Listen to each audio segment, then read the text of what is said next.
Assalamualaikum warahmatullahi wabarakatuh. Waalaikumsalam warahmatullahi. Alhamdulillahilladzi an'ama 'alaina bihadzal din.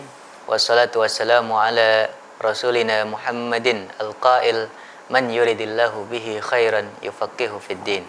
Amma ba'du. Para pemirsa, alhamdulillah senang sekali rasanya saya Stomo Ibn Abi Nasr bisa hadir kembali untuk menemani Anda semuanya dalam program yang sangat amat kita tunggu-tunggu setiap waktunya, yaitu Sekolah Fikih. Kita masih berada di level 1 dengan mata kuliah Fikih Toharoh 1. Fikih Toharoh 1 di episode kali ini sudah sampai di episode ketiga, Ustaz ya. Dengan narasumber dan dosen kita masih bersama Ustadz Isnan Ansori LC MAG. Assalamualaikum Ustaz. Waalaikumsalam. Episode ketiga ini kita sudah sampai pada pembahasan tentang tubuh manusia dan najis. Sumber pertama dari najis. Sumber pertama dari najis itu tubuh manusia. Manusia. Ini manusia itu sumber najis. Sumber gitu ya? najis, ya. Jadi apakah manusia najis atau tidak dibahas di sini? Bahas dalam ya. Oke, berarti langsung pada pembahasan pertama. Tubuh manusia itu najis atau bukan? Itu pertanyaannya. Silakan Ustaz. Ya, bismillahirrahmanirrahim. Alhamdulillah wassalatu wassalamu ala Rasulillah wa ala alihi wa sahbihi wa mawalah. Terkait kalau kita berbicara tentang sumber najis itu kan adalah apa yang ada di alam semesta ya. Oke. Dan apa yang ada di alam semesta ini yang pertama adalah manusia sebagai makhluk paling mulia di alam semesta ini. Betul. Dan memang kalau kita bicara tentang najis dan ibadah pasti akan terkait dengan manusia. Nah, kalau kita berbicara tentang najis yang dikaitkan dengan manusia, pertama para ulama sepakat bahwasanya tubuh manusia yang dia beragama Islam, apakah dia perempuan atau dia laki-laki, sudah dewasa atau masih kecil, itu adalah suci. Islam, kalau yang Islam. Yang Islam, ulama sepakat, tidak ada perbedaan di kalangan ulama. Semuanya suci. Semuanya suci. Berdasarkan kemutlakan firman Allah, walaqad karramna bani Adam. Ya, Allah SWT telah memuliakan kita. Nah, salah satu bentuk kemuliaan dari Allah kepada manusia adalah bahwasanya tubuh manusia itu suci. Bani Adam. Jadi manusia yang muslim ini disepakati adalah suci. Ya. Tidak ada yang istilahnya berbeda dalam masalah ini. Para ulama dalam masalah ini. Kalau yang kafir, adapun yang kafir ada dua mazhab sebenarnya dalam masalah ini. Mayoritas ulama dan diantaranya adalah 4 mazhab yang kita kenal, Hanafi, Maliki, Syafi'i, dan Hambali, sepakat mengatakan bahwasanya manusia yang masih hidup dan kafir, sekalipun dia kafir, itu badannya suci. Badannya suci. Nah, problemnya kan kita mendapatkan di dalam Al-Quran, surah At-Taubah ayat 28, yang secara eksplisit Allah menyatakan orang musyrik itu najis. Jelas sekali kalimatnya ya. Innamal musyrikuna najas, kata Allah SWT kan. Nah, dalam terkait memahami ayat inilah kemudian para ulama berbeda pendapat. Meskipun jadi, sebagaimana tadi saya katakan, pemicu perbedaannya di ayat ini. Dalam ayat ini gitu. Meskipun tadi sebagaimana saya katakan, mayoritas ulama sepakat mengatakan termasuk di antara 4 mazhab bahwasanya tubuh manusia meskipun kafir adalah suci. Yang berpendapat bahwasanya tubuh manusia yang kafir itu tidak suci adalah dinisbatkan kepada mazhab Zahiri. Dan ada juga yang menisbatkannya kepada Imam Al-Hasan Al-Basri. Dan salah satu riwayat dari beberapa riwayat yang dinisbatkan kepada Ibnu Abbas radhiyallahu anhu. Ada yang dinisbatkan kepada Ibnu Abbas gitu ya. Bahwasanya dia berpendapat tubuh orang kafir itu juga barangkali najis. Berangkat dari ayat ini. Jadi innamal musyrikuna najas gitu ya. Najas. Bahwa orang-orang musyrik itu najis. Ya. Tapi jumhur ulama mentakwil ayat ini gitu. Bukan najis dalam arti yang kita definisikan kemarin. Takwilnya bagaimana itu? Nah, takwilnya adalah setidaknya mereka memiliki 2 takwil. Di samping dalil lain yang menguatkan pendapat mereka bahwasannya tubuh manusia itu yang kafir itu tidak najis. Takwil pertama adalah terkait dengan ayat ini. Mereka mengatakan yang dimaksud najis dalam ayat ini adalah najasatul i'tiqad. Jadi aspek akidahnya yang dianggap najis. Gitu. Karena akidah mereka kan tentu akidah yang bertentangan dengan apa yang diturunkan oleh Islam gitu. Itu takwil pertama. Takwil kedua, yang dimaksud najisnya orang musyrik adalah mereka itu dalam kondisi najasah hukmiyah. Mereka berhadas. Karena tentu kita tahu tidak ada di dalam aturan syariat non-Islam wudu, mandi janabah, dan itu enggak ada seterusnya. aturan seperti Jadi itu. selamanya selalu berhadas. Selama itu benar berhadas. Secara golobazon kita mereka Iya. selalu berhadas. Maka makna najis di sini adalah najis hukmi, bukan najis hakiki. Ya. Nah, adapun dalil lain yang dijadikan dasar oleh mayoritas ulama untuk mengatakan bahwasanya sekalipun kafir tubuhnya itu suci adalah Rasulullah Shallallahu Alaihi Wasallam itu pernah menerima utusan Bani Thaqif Bani Thaqif. yang datang dari Taif. Yang saat itu mereka diterima Nabi Shallallahu Alaihi Wasallam bahkan ke masjid, dibawa ke masjid oleh betul. Rasulullah masih dalam kondisi kafir. Bani Thaqif Bani itu Thaqif utusannya itu kafir. Nah, iya, sebagaimana dikatakan oleh Abu Daud. Sebagaimana kita juga sudah bahas sebelumnya kan salah satu hukum yang terkait dengan najis adalah tidak boleh diletakkan pada sesuatu yang dianggap suci. Oke. Nah, di sini Rasulullah menerima orang-orang kafir Masuk ke dalam masjid. Kalau dianggap mereka najis, tentu kan tidak mungkin Rasul terima ke dalam Betul. masjid, gitu kan. Nah, ini dasar. Jadi cukup kuat sebenarnya. Cukup argumen kuat sangat pendapat amat mayoritas jumhur itu ulama. ya.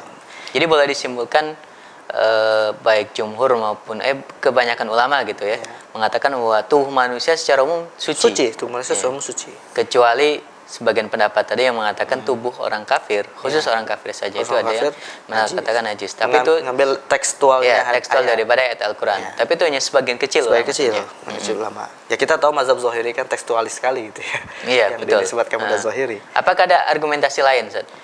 Ada, di antaranya bahkan bukan saja tubuh manusia ya, air liur dari orang kafir pun itu suci. Gitu. Air liur dari orang kafir itu suci. Suci dalam buktinya pandangan yang mayoritas mengatakan itu suci.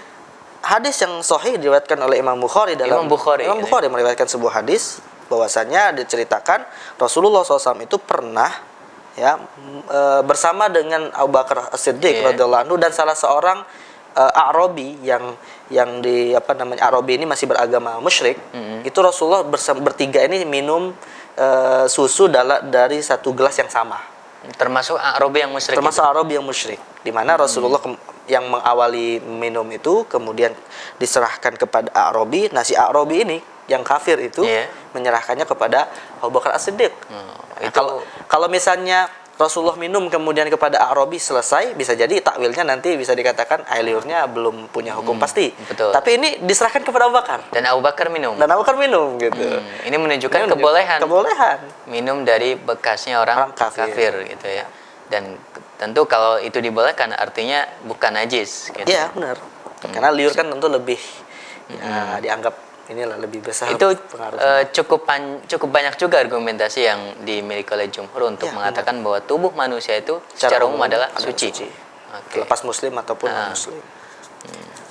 Apakah ada misalnya dengan dalih ayat ini kelompok-kelompok tertentu yang mengatakan bahwa tubuh orang lain itu najis misalnya gitu? Ya, tentunya dalam sejarah kita akan mendapati ya orang-orang yang kalau kita lihat mereka memiliki pemahaman yang sangat krusial, yaitu takfiri. Mereka suka mengkafirkan umat Islam, bahkan mereka mengaku muslim, tapi mengkafirkan umat Islam yang berbeda pendapat dengan mereka. Betul. Nah, kalau saya menyebutnya dengan istilah bisalah kita sebut gulatut takfiriyin. Jadi orang yang takfiri tapi ekstrim. Bukan akidahnya saja yang mereka anggap itu sudah kafir, tapi tubuhnya pun dianggap sebagaimana orang kafir yang najis menurut mereka. Padahal dalam ketika kita bicara masalah orang yang benar-benar kafir, mayoritas ulama mengatakan tidak najis. Bagaimana dengan muslim yang hanya berbeda pendapat saja gitu kan? Tapi memang ada beberapa kelompok yang konon katanya ketika dia ke masjidnya itu dimasuki oleh orang lain yang beda pendapat gitu beda kelompok. Nah, tentu ini adalah pendapat yang cukup ekstrim gitu ya. Sampai-sampai harus menyuci merepotkan diri mereka sendiri sebenarnya. Ya, itu terkait tentang tubuh manusia masih hidup. Nanti ini karena waktunya habis, saya pengen bertanya tentang tubuh manusia jika sudah meninggal. Karena hurimat alaikumul maitah, dari ayat ini ada ulama yang menghasilkan kesimpulan maitah itu najis gitu ya. Nah, kalau yang meninggal atau yang maitah itu adalah jasad manusia, apakah najis atau tidak? Jawabannya nanti antum sampaikan di segmen yang kedua.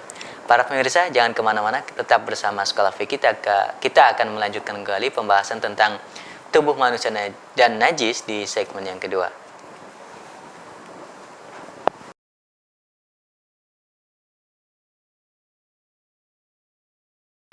Para pemirsa, kembali lagi bersama Sekolah Fikih dan kita sekarang sudah sampai di segmen yang kedua untuk melanjutkan kembali pembahasan kita seputar tubuh manusia dan najis. Di segmen pertama tadi sudah diketahui bahwa ternyata tubuh manusia itu secara umum hukumnya suci. Namun itu pembahasan tentang tubuh manusia pada saat dia hidup. Nah, sekarang selanjutnya adalah bagaimana kalau tubuh manusia pada saat dia meninggal. Apakah suci atau najis? Karena mayitah itu najis. Nah, jawabannya bagaimana ini, Ustaz? Ya, pertama kalau dikaitkan dengan ayat Al-Qur'an yang hurrimat alaikum al-maitah itu ya. Itu kan konteksnya bukan masalah najis atau suci. Konteksnya adalah diharamkan makannya bangkai. Sedangkan kalau keharaman memakan jenazah manusia itu kan sebenarnya ayatnya dasarnya lain ya. Di antaranya misalnya keumuman ayat Al-Qur'an walaqad karramna bani Adam. Betul. Nah, itu kan Allah memuliakan tubuh manusia, ya tentu diharamkan untuk mengkonsumsinya. Jadi kalau kita berbicara tentang kenajisan dari manusia yang sudah meninggal, di sini memang ada perbedaan pendapat di kalangan ulama. Ada perbedaan pendapat. Tapi ulama yang mengatakan bahwasannya badan manusia yang sudah meninggal itu najis, itu dasarnya bukan ayat yang tadi. Mereka punya. Tapi memang ada yang mengatakan tubuh manusia yang meninggal najis ya. Ada yang mengatakan dengan landasan yang lain argumentasi mereka. Tapi yang pertama, mayoritas ulama berpendapat bahwasanya tubuh manusia itu yang sudah meninggal tetap tidak najis. Tidak najis ya, sebagaimana dia hidup. Sebagaimana dia hidup. Ini mazhab Maliki, Syafi'i dan mayoritas fuqaha. Ya, selain Hanafi ya. Selain Hanafi. Ya. Nah, mereka berpendapat itu suci. Dasarnya hadis sahih muttafaqun alaih, Bukhari Muslim. Rasul mengatakan innal mu'min la yanjus. Mukmin itu tidak najis. Mukmin itu tidak najis. Dan ini mutlak. Apakah dia masih hidup atau sudah meninggal? Bahkan kesucian seorang yang sudah meninggal itu pun dipraktekkan oleh Nabi dengan cara Nabi ketika salah seorang sahabatnya wafat yang bernama Utsman bin Maz'un itu sama Rasulullah dicium dahinya. Betul. Nah, ini maknanya adalah walaupun sudah meninggal tetap manusia itu adalah suci. Itu salah satu dalil gitu ya. Innal mu'min la yanjus, kemudian Rasul pernah mencium. Dan ada beberapa sahabat Nabi yang meninggal disolatkan di masjid, dan termasuk praktek dalam kita menyolati umat Islam di Indonesia ya ke dalam masjid. Kalau dianggap najis ya tentu sama dengan kasus kabilah Sakif tadi gitu ya. Nah, ini itu pendapat mayoritas ulama. Pendapat pertama yang mengatakan bahwa tubuh manusia walaupun pada saat dia sudah meninggal tetap suci. Yang mengatakan najis adalah dari kalangan yang najis secara umum mazhab Hanafi dan sebagian ulama dari mazhab lainnya seperti Ibnu Sya'ban, Ibnu Abil Hakam dan Iyad dari mazhab Maliki.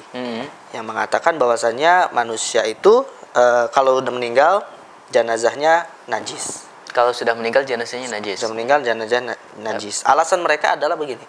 Karena seorang manusia meninggal itu kan disyariatkan untuk dimandikan. Betul. Jadi karena ada pensyariatan untuk dimandikan inilah yang akhirnya mereka berpendapat bahwasanya sebelum dimandikan statusnya adalah artinya najis. Dalam pandangan mereka najisnya itu sebelum dimandikan. Ketika sudah dimandikan dianggap tidak najis. Dianggap tidak najis. Artinya ritual memandikan mayat atau memandikan jenazah dianggap ritual untuk membersihkan dari najis. Ya tentu ini pendapat yang bisa dikatakan tidak pensyariatan minoritas. Ya. Kalau menurut mayoritas ulama sih berpendapat pensyariatan untuk memandikan jenazah itu dalam rangka takrim. Bukan berarti mensucikan kenajisannya gitu. Atau ada alasan lain kalau dalam mazhab Hanafi mengatakan seorang yang meninggal itu kan darahnya itu tidak berfungsi. Jadi semacam najisnya itu karena darahnya itu tadi tidak berfungsi gitu. Itu ada juga argumentasi seperti itu. Ya, itu manusia secara umum ya, baik yang tadi sudah hidup dan sekarang tadi sudah meninggal. Kalau bicara tentang satu entitas manusia yang mungkin kita bicara lebih khusus lagi, yaitu wanita. Ya. Wanita itu dia mengalami yang namanya haid gitu. Nah, di dalam ayat Al-Quran memang ada yang menyebutkan jangan dekati gitu wanita haid itu. Kenapa nggak boleh didekati? Apakah karena dia najis atau karena dia ada penyakitnya atau gimana itu? Dan ini kasus ini termasuk yang membedakan antara syariat kita, syariat Nabi Muhammad SAW dengan syariat umat terdahulu. Perbedaannya adalah kalau syariat umat terdahulu memang menganggap wanita yang dalam kondisi haid itu dianggap najis. Maka tidak diajak makan bersama, istrinya tidak diajak tidur di satu ranjang dan sebagainya, karena dianggap ketika haid itu dalam kondisi najis. Oh, berarti memang ada yang mengatakan najis, hanya saja itu bukan syariat Islam, terdahulu, ya. tapi syariat terdahulu, terdahulu sebelum syariat Muhammad SAW gitu ya. Ya, sebagaimana kenajisan sesuatu itu dianggap berdosa kalau disentuh, ya, seperti yang kita bahas kemarin kan. Tetapi makna wala taqrabuhunna hatta yatun itu maknanya adalah terkait larangan suaminya untuk melakukan hubungan seksual hingga mereka sudah suci dari haidnya, kemudian mandi janabah. Bukan larangan untuk berinteraksi, ngobrol dan seterusnya, tetap boleh. Termasuk gitu menyentuhnya itu bukan otomatis akhirnya dia jadi junub juga lagi suaminya. Gitu. Itu adalah larangan untuk melakukan hubungan seksual bagi seorang suami terhadap istrinya yang sedang haid gitu ya. Oke, itu sudah terjawab. Yang selanjutnya adalah bicara tentang bukan tubuh manusia secara keseluruhan. Ketika misalnya terjadi kecelakaan, tiba-tiba ada bagian tubuh manusia yang terpotong, terbelah dan seterusnya, apakah belahan atau potongan tubuh manusia itu dianggap najis karena itu sudah mati gitu? Kalau potongan tubuhnya berlumuran darah, maka kenajisannya itu bukan karena potongan tubuhnya, kenajisannya karena darahnya. Kalau ada tangan terpotong, ada berlumuran darah, kita pegang. Kalau darah memang najis. Darah memang najis, itu disepakati. Tapi potongannya ya. Potongannya ini. Jadi potongan yang masih betul-betul ya kulitnya, seperti kita megang kulit tubuh orang yang masih hidup. Nah, dalam hal ini mayoritas ulama lagi-lagi berpendapat bahwasanya potongan tubuh manusia itu tidak najis. Jadi mayoritas ulama mengatakan begitu ya. Hukumnya sama seperti ketika sempurna ini tubuhnya gitu. Kecuali mazhab Hambali. Kali ini Hambali berbeda dengan jumhur. Mereka menganggap tubuh manusia yang terpotong itu najis. Tubuh manusia yang terpotong itu najis. Maka ada aturan lain yang berlaku juga. Kalau menurut mayoritas ulama, potongan tubuh manusia juga disyariatkan untuk disolati. Sedangkan dalam mazhab Hambali tidak perlu disolati karena dianggap najis. Seperti Jadi itu. Disolati dalam pandangan jumhur gitu jumhur ya. Ulama disolati. Potongan tubuh manusia. Tapi kalau Hambali tidak disolati. Ya. Oke. Barangkali itu untuk segmen kedua. Nanti kita akan lanjutkan lagi pembahasan tentang tubuh manusia yang najis seputar najis yang keluar dari tubuh manusia. Kalau tadi keluar ya. Karena benda yang keluar belum tentu najis, belum tentu tidak najis. Ada yang tidak najis, ada yang najis ya. Iya benar. Bahkan ada yang diperselisihkan. Wah, klasifikasinya seperti apa? Sepertinya sangat menarik. Nanti antum jelaskan secara mendetail di segmen selanjutnya. Para pemirsa, tadi kita sudah membahas tentang tubuh manusia, apakah najis atau tidak, baik dia pada saat meninggal atau pada saat dia hidup, termasuk potongannya tubuh manusia najis atau bukan, sudah dibahas tuntas di segmen ini. Dan di segmen berikutnya kita akan bicara bukan tubuh manusianya, tetapi sesuatu yang keluar dari tubuh manusia. Apakah semuanya bisa menjadi najis, ataukah ada yang keluar dari tubuh manusia tapi tidak najis? Bagaimana jawabannya? Kita simak nanti di segmen berikutnya. Jangan kemana-mana, tetap bersama Sekolah Fikih.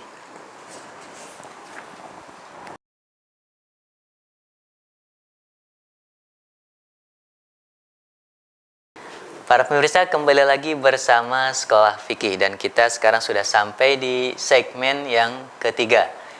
Di segmen yang ketiga ini kita saatnya untuk membahas tentang sesuatu yang keluar dari tubuh manusia. Itu apakah semuanya najis atau ada sesuatu yang mungkin tidak najis? Nah, seperti apa kira-kira penjelasannya, Ustaz? Kalau dipersentasekan malah yang keluar dari tubuh manusia itu lebih banyak tidak najisnya dibandingkan lebih yang najis. Banyak yang tidak najis daripada yang najis gitu ya. Tapi yang pertama kita bahas terlebih dahulu apa saja sesuatu yang keluar dari tubuh manusia dan disepakati para ulama tentang kenajisannya. Sekalipun mungkin nanti dalam beberapa aspek ada perbedaan-perbedaan yang kecil ya terkait dengan beberapa hal. Nah, yang pertama atau secara umum yang dianggap najis oleh para ulama dan disepakati adalah darah, nanah, muntah, kemudian kotoran manusia, tinja, air kencingnya, mani, wazi dan wadi. Disepakati bahwa itu adalah najis. Ya. Mani nggak termasuk di situ ya? Maaf ya, tadi kalau mani ini termasuk yang dipersisihkan. Mani termasuk dipersisihkan. Jadi darah, nanah, muntah, tinja, air kencing, mazi dan wadi. Ini disepakati bahwa itu kalau keluar dari tubuh manusia itu najis. Ya. Nah, untuk yang pertama darah. Darah. Darah manusia itu hukumnya najis disepakati para ulama Disepakati para ulama berdasarkan firman Allah dalam surah An-Nahl ayat 115, innama harrama alaikumul maitah waddam. ada dam di situ. Ada dam di situ. Allah mengharamkan bangkai dan darah. Dan samping itu juga dalam hadis riwayat Ad-Daruqutni jelas disebutkan Rasul bersabda, innama yughsalu thawbu minal mani wal bauli waddam. Pakaian itu dicuci jika terkena air mani, air kencing dan air darah. Dan banyak hadis-hadis lain yang menjelaskan tentang kenajisan darah ini. Oke.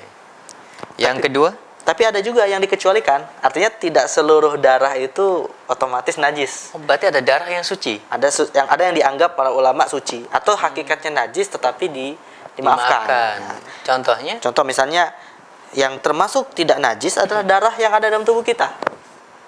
Darah Kalau kita belum keluar kalau gitu belum ya? keluar, Kalau maka darahnya belum keluar tidak najis. tidak najis. Maka dalam kasus misalnya ada seseorang yang membutuhkan donor darah, nah darah yang dikeluarkan dari tubuh manusia itu statusnya ketika berada di luar tubuh adalah najis. Tidak boleh bawa untuk sholat. Betul. Kalau jatuh tercecer itu menjadi najis dipegang dan sebagainya. Tapi kalau sudah ditransfusikan ke dalam tubuh orang yang lagi membutuhkan darah itu, ya itu kembali kepada hukum asalnya lagi, yaitu tidak najis. Nah, ini yang menjadi salah satu. Ada lagi selain darah itu yang Nah, bisa dihukumi tidak najis misalnya? Ada juga darah syuhada. Darah syuhada. Tapi dengan syarat darah syuhada ini masih menempel di tubuhnya. Karena Rasulullah SAW dalam sebuah hadis riwayat Imam Ahmad dan Nasai pernah bersabda terkait dengan beberapa sahabat Nabi yang wafat dalam peperangan. Kata Rasulullah, zammiluhum bidimaihim fa innahu laisa kalmun yuklamu fillahi illa ya'ti yaumal qiyamah yadma launuhu launud dam wa rihuhu rihul misk. Jadi Rasulullah zammiluhum bidimaihim. Maksudnya adalah Rasulullah tidak memerintahkan untuk dimandikan. Kalau misalnya najis itu darah itu najis, yaitu yang ada pada tubuh orang syuhada itu najis, tentu kan diperintahkan untuk dimandikan. Dibersihkan, disucikan. Tapi di sini Rasulullah malah mengatakan kuburlah mereka berserta darah-darahnya, karena akan menjadi saksi nanti di hari kiamat. Nah, kecuali kalau darah syuhada itu terlepas dari tubuhnya, lalu disentuh sama orang yang masih hidup, maka statusnya seperti hukum asal terkena najis gitu ya. Ya. Berarti catatannya kalau darah syuhada yang tidak najis adalah darah yang belum terpisah dari tubuhnya sang syahid itu tadi. Oke. Dan yang termasuk dimaafkan juga, ini statusnya dimaafkan ya sebenarnya, bukan hakikatnya suci, yaitu najis yang berupa darah dan kadarnya sedikit.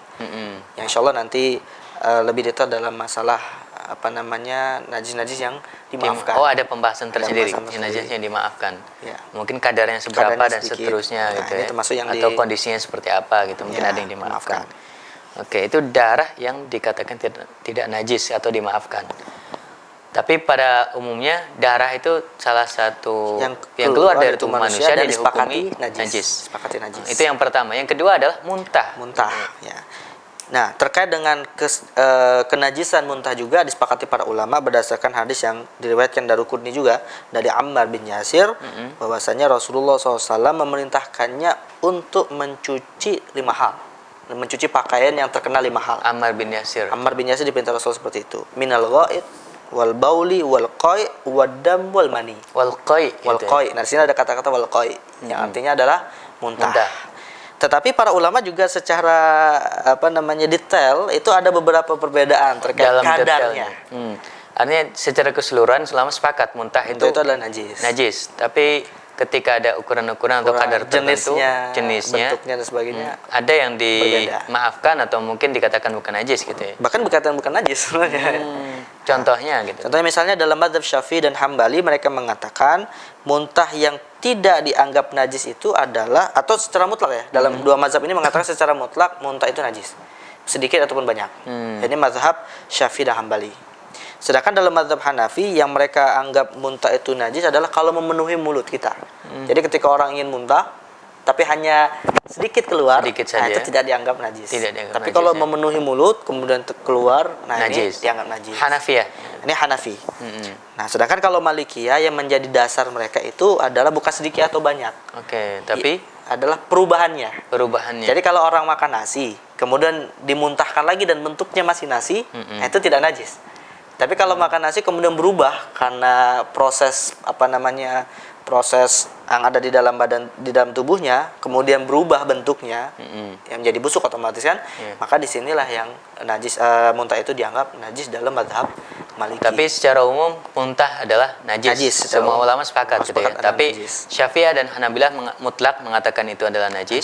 Sedangkan Hanafiyah kadarnya. Kalau sedikit tidak, kalau banyak najis. Sedangkan Maliki ya tergantung perubahannya. Oke. Yang ketiga, kotoran dan air kencing manusia. Ya ini juga disepakati para ulama ya tentang kenajisannya. Nah, di antara dasar mereka adalah sabda Rasulullah yang mengatakan bahwasanya kotoran itu riksun. Jadi ceritanya Rasulullah itu sedang buang air besar, meminta untuk diambilkan batu untuk istijmar. Nah, akhirnya dibawakanlah tiga hal, duanya batu, satunya kotoran. Akhirnya Rasul mengatakan jangan yang kotoran ini, fa innahu riksun au hadza riksun dalam hadis. Karena ini adalah riksun. Riksun dalam ditafsirkan para ulama adalah najis. Nah, termasuk ya hadis yang tadi sudah kita baca dari Ammar bin Yasir, Rasulullah memerintahkan untuk membersihkan atau mensucikan dari 5 hal itu ya. Yang salah satunya adalah wal baul. Ada al-baulnya dan juga al-khaid. Ya, itu menunjukkan bahwa kotoran manusia baik kencing maupun tinja itu najis. Oke, itu yang ketiga. Yang keempat nanah tadi. Nah, kalau nanah sebenarnya tidak ada dalil secara khusus ya. Tapi biasanya para ulama mengkiaskannya kepada darah. Karena nanah itu kan hakikatnya adalah darah yang rusak. Jadi sebenarnya tidak ada darah. Sebenarnya hakikatnya darah. Maka hukumnya itu sama dengan hukum darah. Nah, ini disepakati ulama juga berdasarkan kias seperti itu. Betul. Itu yang keempat. Yang kelima mazi dan wadi. Nah, kalau mazi dan wadi, khususnya wadi ini najis karena dianggap sebagai bagian dari air kencing. Karena madi itu kan sebenarnya adalah air yang keluar dampak dari seseorang setelah buang air kecil. Pasti setiap orang buang air kecil akan keluar wadi gitu. Jadi dia statusnya seperti air kencing. Nah, sedangkan kalau mazi ini keluar karena ada unsur syahwat. Dia bedanya dengan mani adalah kalau mani itu adalah keluar biasanya yandafi ya, biasanya memancar. Sedangkan kalau mazi walaupun dia berdasarkan syahwat juga tapi tidak sampai seperti mani tidak memancar gitu ya. Namun kalau untuk mazi ini sendiri ulama juga sepakat mengatakan hukumnya najis. Baik wadi maupun mazi maupun wadi semuanya ulama sepakat itu najis. Tidak ada perbedaan atau ikhtilaf di dalam kenajisannya gitu ya. Itu sesuatu yang keluar dari tubuh manusia dan disepakati bahwa statusnya najis. Semua itu adalah najis gitu ya. Dengan ada ikhtilaf atau perbedaan di kalangan mereka tentang kadar-kadar tertentu dan perubahan-perubahan tertentu. Khususnya dalam masalah muntah dan darah. Ini yang disepakati. Tapi mungkin ada kira-kira apa saja yang keluar dari tubuh manusia kita tidak boleh menganggapnya sebagai najis. Bahkan lebih banyak. Bahkan lebih banyak dari apa yang tadi barusan kita sebutkan. Kalau lebih banyak berarti kita butuh waktu yang lebih banyak juga, Ustaz. Nanti waktunya di segmen berikutnya, karena di segmen ini waktu kita sudah habis. Para pemirsa, kira-kira apa saja hal-hal yang keluar dari tubuh manusia tapi tidak dianggap najis? Kita simak nanti jawabannya di segmen yang keempat. Jangan kemana-mana para pemirsa, tetap bersama Sekolah Fikih.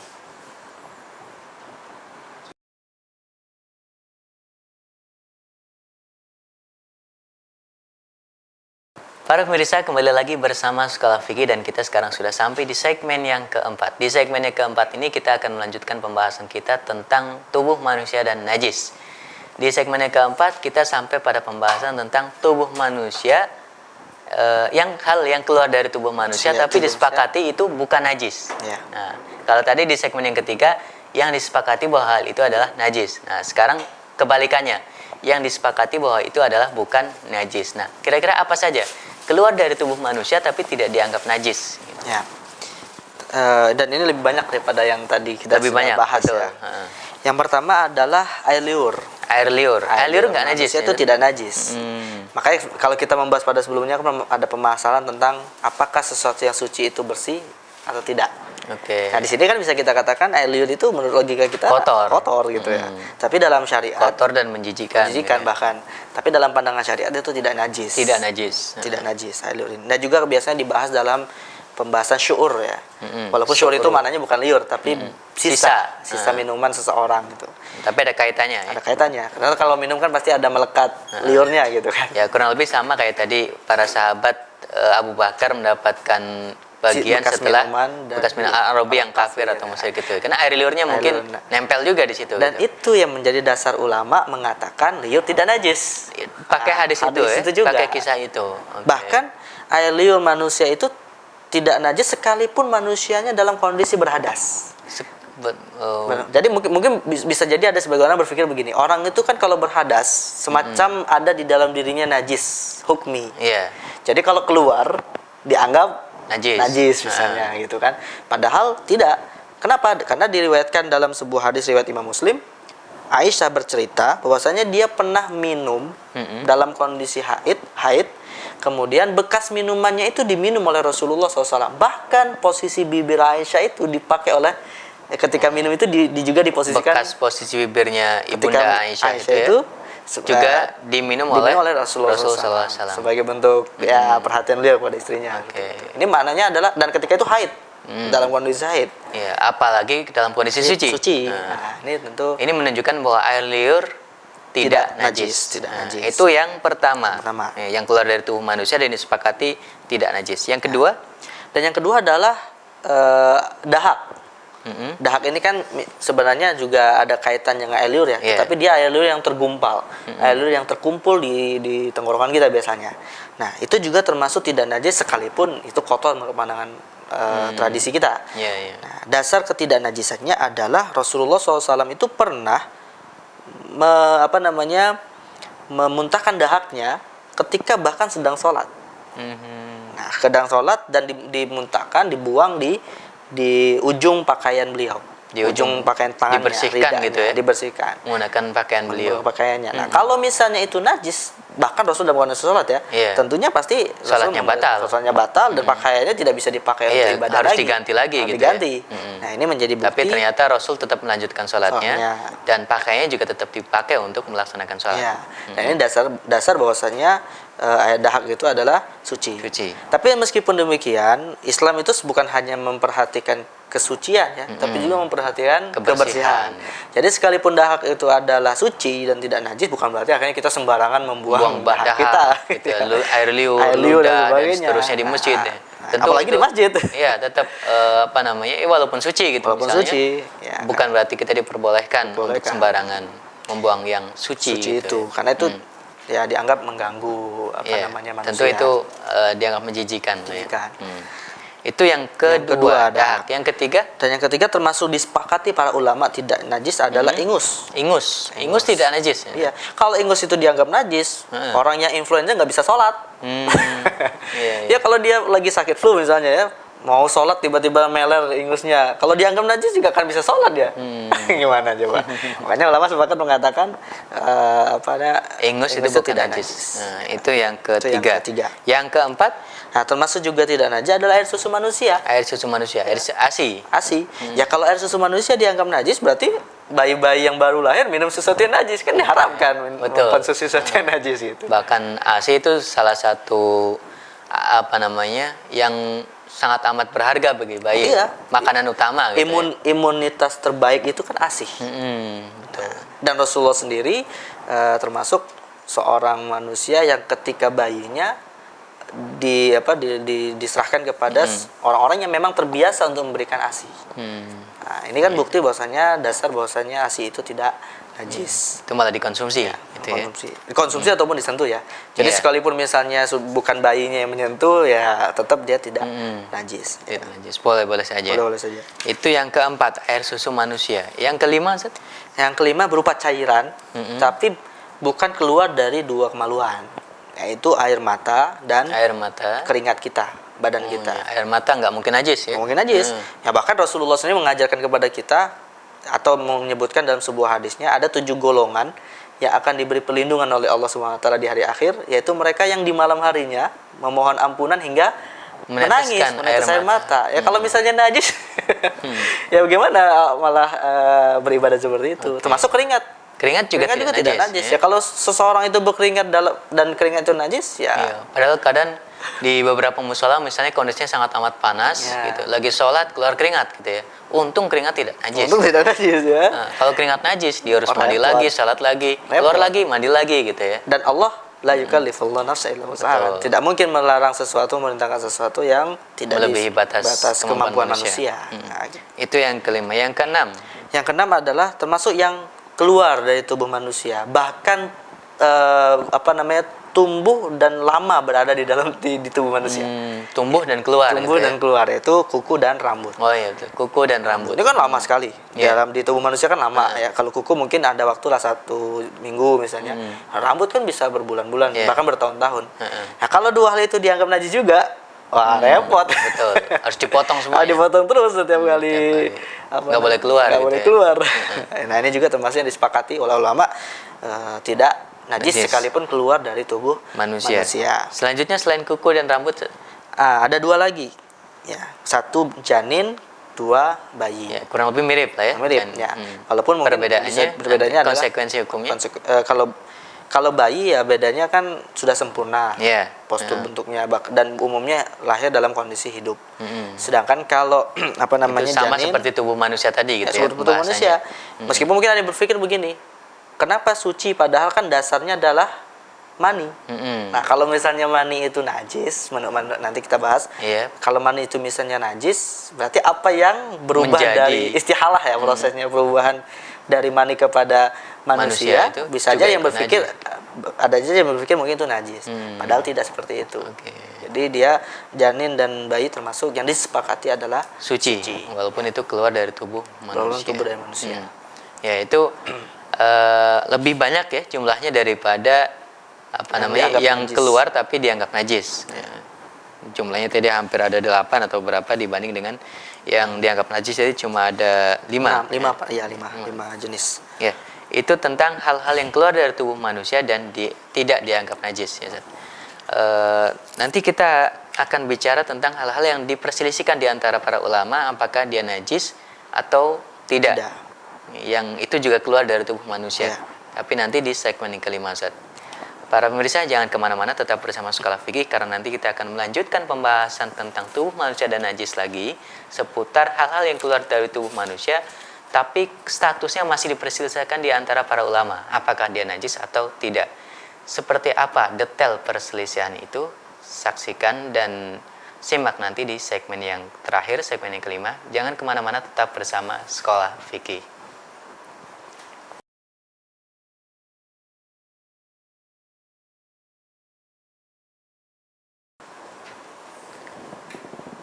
Para pemirsa, kembali lagi bersama Sekolah Fikih dan akhirnya kita sampai juga di segmen yang terakhir, segmen yang kelima. Di segmen yang terakhir atau kelima ini kita akan melanjutkan pembahasan tentang tubuh manusia dan najis lagi, tetapi tentang hal yang diperselisihkan. Jadi yang keluar dari tubuh manusia itu ada yang disepakati tidak najis, ada yang disepakati najis, dan yang ketiga ini yang masih diperselisihkan apakah najis atau tidak. Nah, kira-kira apa saja? Kita simak jawabannya dari Ustadz Isnan. Silakan Ustadz. Nah, untuk yang diperselisihkan statusnya apakah najis atau suci, ini adalah terkait dengan proses penciptaan manusia. Jadi ada 3 hal.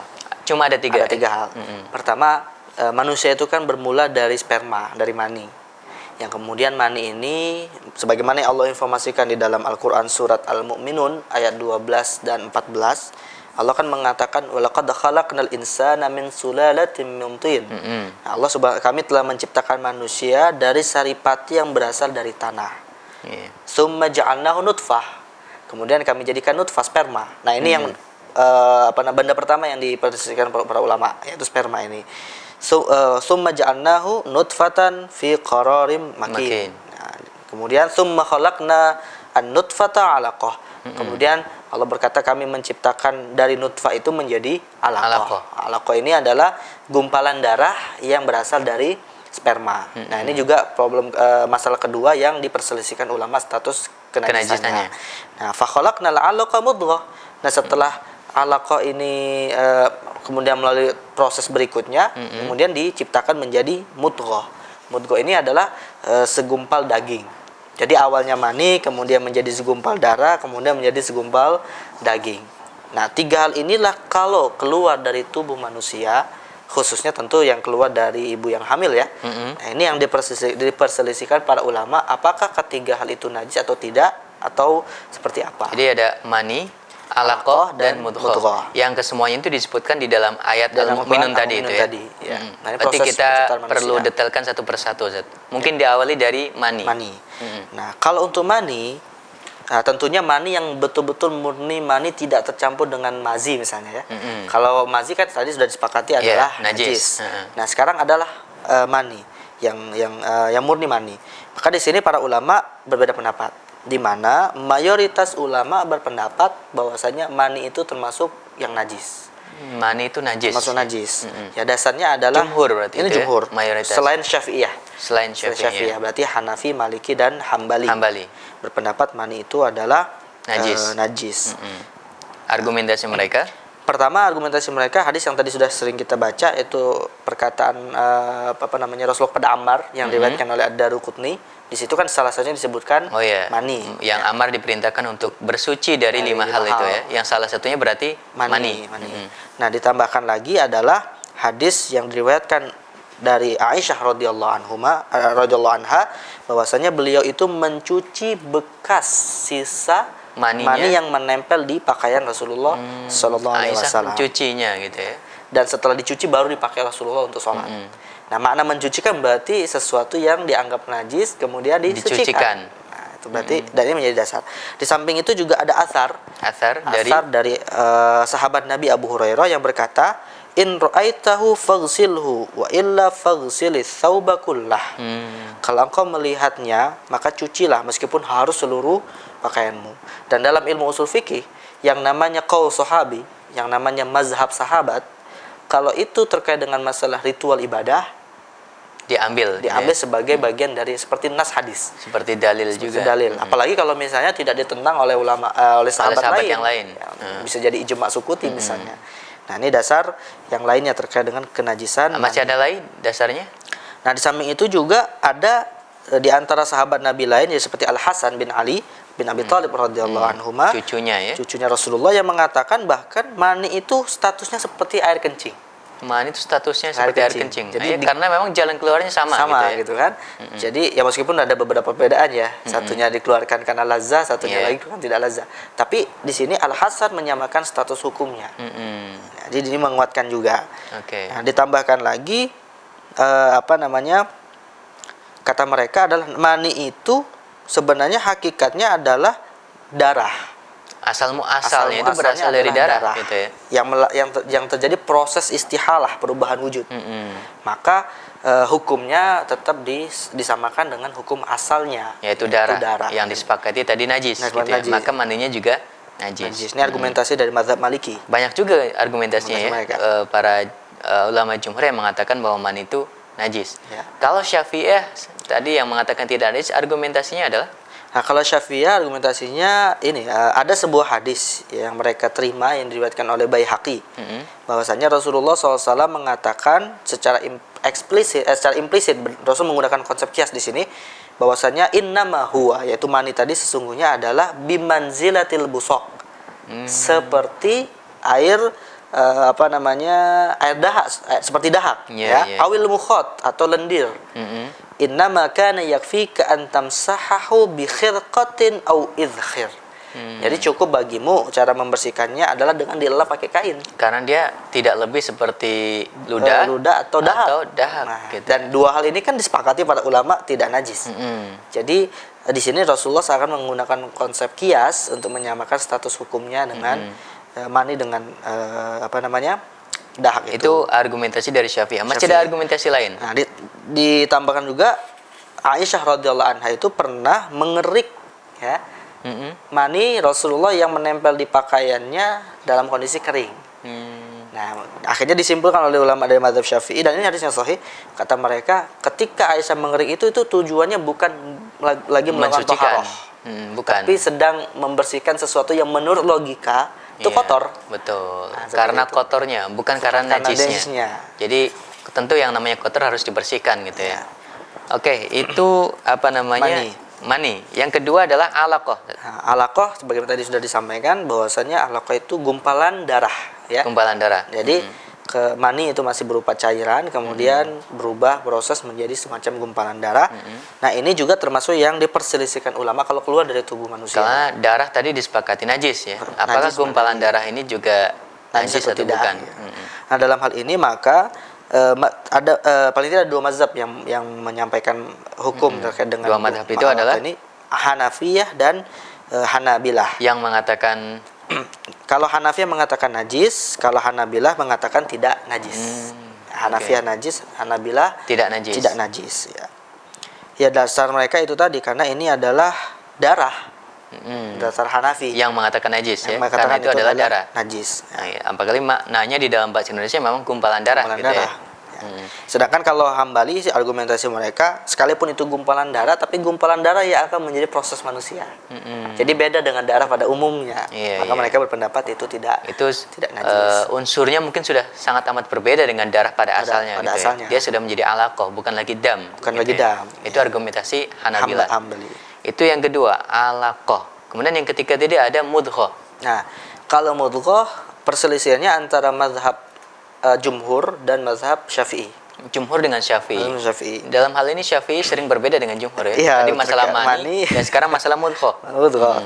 Ya, kalau jumhur mengatakan najis. Najis. Hanafi, Hambali dan Maliki ya mengatakan najis. Sedangkan kalau mazhab Syafi'i mengatakan tidak najis. Tetapi pendapat mazhab Hanafi ini juga didukung oleh mazhab Syafi'i ya. Pendapat mazhab Syafi'i ini juga didukung oleh salah seorang ulama dari mazhab Hanafi. Tapi seorang saja. Seorang Gitu ya. saja. Artinya Al-Kamal bin Humam. penulis Fathul Qadir itu ya. Itu mendukung pendapat Mendukung pendapat Syafi'i ya. Ya, ini maknanya adalah meskipun mereka bermadzhab pada mazhab tertentu ya. Ya, ternyata tapi juga kadang mengikuti mazhab yang lain gitu ya. Tidak ta'assub terhadap Kebetulan mazhab. sama dengan mazhab yang lain. Ya, seperti itu. Itu 3 hal yang diperselisihkan di antara para ulama tentang status hukumnya apakah najis atau tidak, yaitu mani, alaqah dan mudghah. Yang ketiganya keluar dari tubuh manusia. Akhirnya para manusia kita sudah tuntas membahas tentang tubuh manusia dan najis. Yang pertama tentang status tubuh manusia itu sendiri baik pada saat hidup maupun pada saat meninggal. Kemudian yang kedua tentang hal-hal yang keluar dari tubuh manusia. Ada yang disepakati kenajisannya, ada yang disepakati ketidaknajisannya, dan yang ketiga ada yang masih diperselisihkan yaitu antara mani, alaqah dan mudghah. Nah, di episode berikutnya kita masih di Fikih Thahara 1 bersama Ustadz Isnan Ansori LC MAG tentang apa episode selanjutnya Ustadz, nanti? Sumber kedua. Nah, Sumber kedua dari setelah manusia apa sumber keduanya? Sumber kedua najis gitu Sumber kedua ya. najis, itu hewan. Kira-kira apa dan bagaimana tentang sumber kedua najis ini, yaitu tentang najis dari hewan mungkin ya. Hewan. Saksikan nanti di episode keempat tentang masih di Fikih Thahara 1. Akhirnya para pemirsa, bagi Anda yang belum bergabung dengan Sekolah Fikih, kami persilahkan untuk melakukan registrasi di website kami sekolahfikih.com. Dan bagi para mahasiswa kami yang sudah tergabung, kami persilahkan juga untuk mengerjakan soal-soal latihan yang sudah kami sediakan untuk episode ketiga dari Fikih Thahara 1 ini, yang juga biasanya akan muncul soal-soal latihan itu nanti di akhir tayangan ini. Dan akhirnya saya Stomai bin Abi Nasr beserta Ustadz Isnan Ansori LC MAG dan juga seluruh kru dan kerabat kerja yang bertugas mohon undur diri dari hadapan Anda semuanya. Saksikan terus dan ikuti terus Sekolah Fikih. Wassalamualaikum warahmatullahi wabarakatuh. Waalaikumsalam warahmatullahi wabarakatuh.